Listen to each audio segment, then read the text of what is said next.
Anyway, those kind of things work. Your reputation, very important in this psychology business. And your reputation can be made when you're brand new. You've got a fantastic chance. You know what it is? You should be hitting hard and you should take very clean. And if you pull that up, nobody ever questions blows from you. You'll be so ahead of the game and stuff like that. I can't tell you how many people I've seen who've gotten into things and then had a couple of bad fights where they aren't calling crap and people go, man, that guy cheats. And then for the next 6 months while they try and make it up and they call really light, everybody's busy trying to pound their head in or do whatever because they're... Be clean. It's what you can do and it's fantastic and everyone can do that. Don't let your ego get too far in the way. That was for their benefit. that was for their benefit. I know you have no ego. You totally believe that you're terrible. Don't believe you're terrible either. Like I said, one of my most vicious little opponents is Paula. And she is the totally diminutive, I make her fight all the new guys at my practice. Why? Paula never hurts anyone. Paula is this big. She's been fighting for 3 years. She's got full heavy plate because she's afraid of getting hurt. I've broken her collarbone before. It wasn't intentional. She took a blow for another guy who needed to get hit.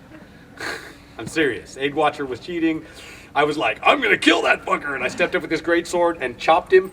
And like a little magic fairy, she jumped in the way of her teammate and went, Aid Watcher, look out. And I didn't see her. I just went, I was like, oh crap. And I stepped over her dead body and went after Aid Watcher and killed him. And I came back and she's like, can't move. And I think we cracked her collarbone because she took that great sword with what I would never have hit her with normally. If I just seen it with Paula, I know I don't have to hit Paula like that, for Christ's sake. Jesus, she's Paula. She's an artist. She's a belly dancer. And I felt bad. And I'm like, why'd you do that? She's like, saving team member. God, I felt really bad. Right? And she saved him for like 6 seconds, too. But you know what? The team factor there is another factor of psychology set. Well, true. Once again, if you're that's right. The design of the scenario. Yes, that's true. Remember, I'm not talking about team member psychology here because honestly, that's a whole different ball of wax. That's a whole different thing. This is about individual stuff and how to get yourself where you want to be, right? And some of you have certain individual things that you need to overcome and just learn them, like you guys. These two right here, I'm sure. This guy right here, especially, doesn't hit as hard as he should. Holds back all the time. And he's not terribly fast, which means he's screwed. Because if he's not going to use his strength, he's not going to use his speed, that leaves him with, well, it can be tough, right? Or he can just get his ass kicked a lot. Or, you see what I mean? And you don't want to be tough or get your ass kicked a lot. And so he needs to upgrade those kind of things. And since strength is his primary, I've been trying to get him, I want you to bash his head in. He's like, but I like that guy. Yes, I know. But it's important. Allow his armor to protect him. Right? And that's what we're doing, by the way. All of us are wearing armor that we want to wear. We're out there in the armor we choose, and we have to live with that. And if we get busted up in it, okay, that's our fault. Different armor. Right? Get different armor. Although personally, I'm opposed to that. I like getting better and not getting hit. I'm a huge fan. Marcus, my squire, went the other way. He wears full titanium plate now, including ass cheeks. And he does. He has little ass. I've got one in the truck. I'll show you. He has a little custom carved ass piece. It's ridiculous. It's against anybody who raps. And his plan was, it doesn't matter how much I get hit. I'll just put new armor there. And lo and behold, he's one of the best armorers I've ever met in my life. He is fantastic. He makes the most amazing armor. I can't tell you how good he is. However, he still freaking gets hit all the time, and he still gets hurt. And he's only 40, God, he's 44 or something, 40, right in there. And he's coming to the point where his fighting career is over because he's been broken so many times. He can't go on because he let himself get hit. Real trick in our game, don't get hit. That's the real magic. I want to teach you how to hit them and not get hit yourself. That's why I give those things. One little piece of the warlord thing, just since we're sitting around talking about it. You know, the best thing I tell everybody in war, there's no two of you who cannot defeat me. I'll give you 20 minutes training and I'll show you how to do it. Because remember, 2 huge advantages on your side. 2 of you come at me, I cannot strike one of you without exposing myself to the other. Doesn't matter what weapons combination I have. Doesn't matter if I'm Florentine, doesn't matter if I'm, whatever. And as long as you two work in tandem, you've got twice the defense, twice the offense. I like fighting groups, you know why? Most of them don't know how to fight together, and I get them to trip on each other. I'll get them to run into each other, and while you stumble over him, I stab you. And it's really annoying. Because you're like, I would have blocked that. Yes, you would, but you were busy stumbling over him because he didn't look at you. The two of you, if you work together, will always be able to defeat me if you work in tandem. And better yet, guy like me, two brand new fighters, you and anybody else here. All you have to do, and I tell this to all my new fighters, and it's how I fight wars religiously in this. You come up against some duped super god fighter, all you've got to do, you don't have to kill me. You keep me busy. All you do is stay within weapons range right here, and if I try and run away, you run me down and hit me in the back. So I've got to turn and stay on you. While I should be running through this crowd killing everybody I can find, I'm busy with you, a fighter who's fought once in her life, and she just happens to be holding the damn sword and shield up, and you, who are dancing around her with that bastard sword that I gotta watch, going, son of a bitch, what the hell? And if you keep me there for 20 seconds, you've won. Doesn't matter if I kill you at that point, because the rest of the battle is freaking over. And I've been engaged the entire time. So you know what? You don't even have to kill me. You just have to hold me there, for Christ's sake. Oh my God, is that disadvantageous to people like me? It sucks. I would much rather have one of you go, I'll get him and rush forward. I'm like, excellent, kill.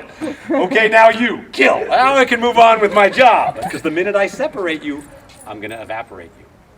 If I get, literally, if I can get 2 seconds alone with either one of you, I can put enough blows in you to finish you.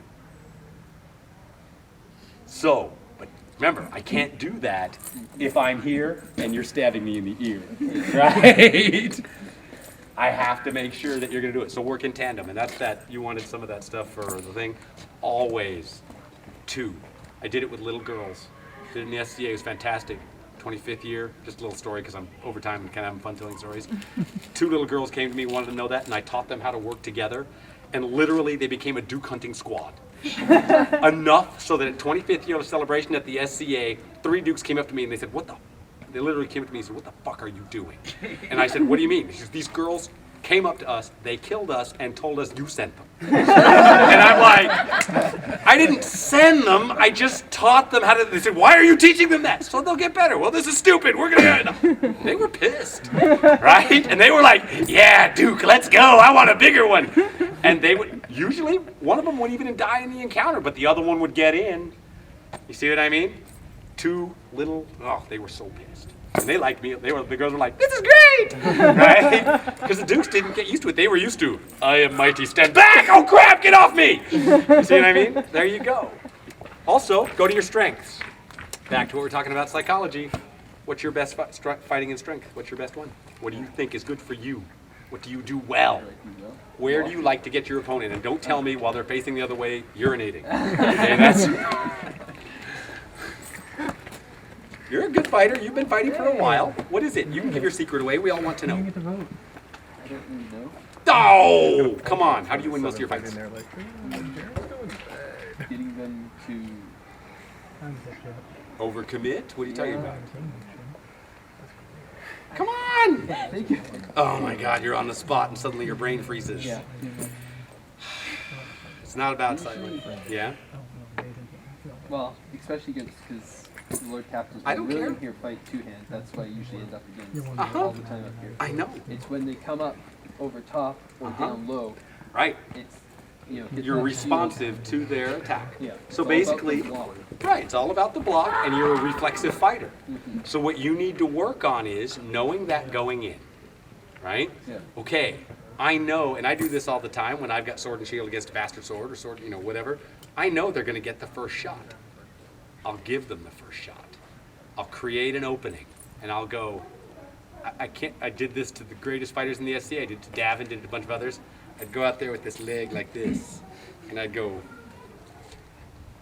I'd stand there and I'd look really serious like I had forgotten it. And I'm standing there, and I'd know they'd see it. They can't not. And it's so tempting. You know?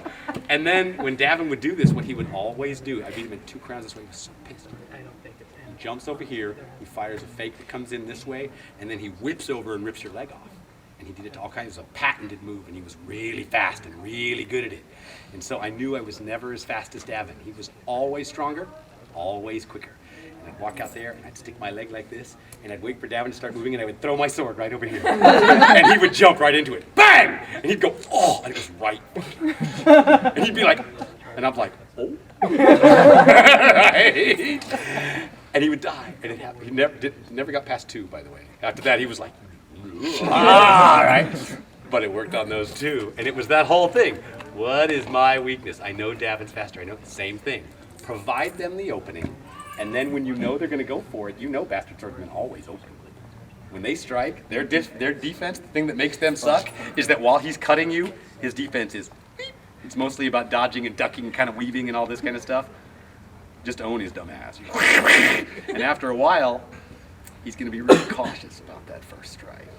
Another thing you can do to him, by the way, if you really want, is give him that little target and then make it miss by that much. Close. Right? He'll get frustrated. He'll start coming in closer. And when he's closer, that's where you want him, right? But you have a problem because he's the Lord Captain. And he has the Darth Vader, you are my son. Right? Is it not true? It's true, isn't it? He's the Lord Captain. When you're used to somebody kicking your ass all the time, you go, fuck, it's the Lord Captain. He's always got something in his ass. You know what's funny? The Lord Captain looks at you and goes, God, I hope that guy doesn't hit me. He does. I do. I got people like that. I go out there. I had a squire named Luther. He's actually going to be EMP very soon.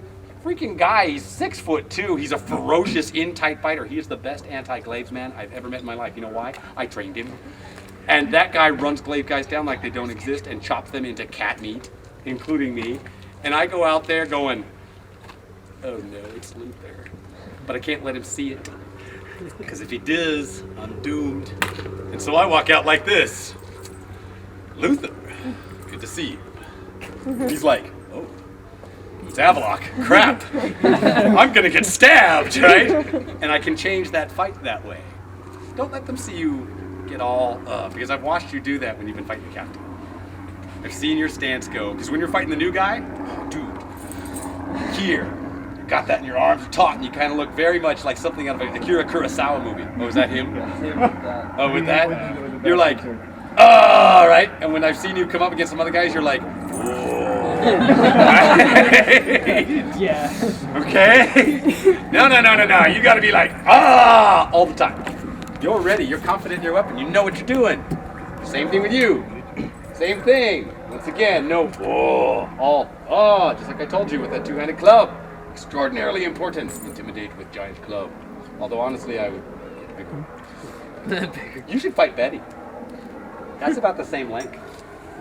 You and he would have a good time. I want to see you do that chin thing to him. That'll be fun. We're out of time at this point. What? We're out of time. Oh, we're out of time at this point. Sorry. Did any of you get anything useful out of this? Because this was mostly my discussing the psychology of how I try and win fights. So hopefully you got something out of it. And if you come up with cool stuff, tell me. I want to know. No, it's Right? Bastard Sword class now. Bastard Sword class. Okay. Where are you Bastard doing Sword that? class. Where are you doing that?